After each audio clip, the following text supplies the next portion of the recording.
దశాబ్దం పైన నన్ను వ్యక్తిగతంగా తిట్టారు, కించపరిచారు, అవమానం చేశారు.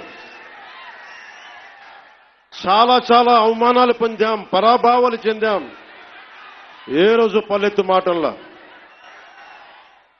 స్థాయి పెరిగిపోయి ఏ ఏడు కొండల వాడైతే, ఏ కలియుగ దైవం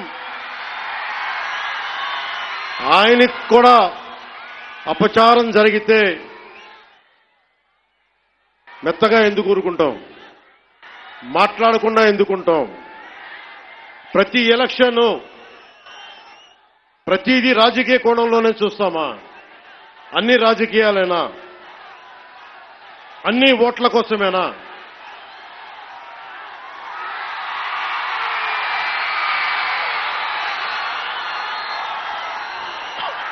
నా జీవితంలో ఇలాంటి రోజు రాకూడదని ప్రార్థన చేశాను.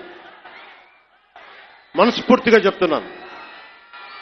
నా తల్లి పాదాల సాక్షిగా, వెంకటేశ్వరుడి పాదాల సాక్షిగా ఏ రోజు కూడా ఇలా మాట్లాడాల్సిన రోజు అవసరం రాదు అనుకున్నా. కానీ వైసీపీ నాయకులు తెప్పించారు ఈ రోజున.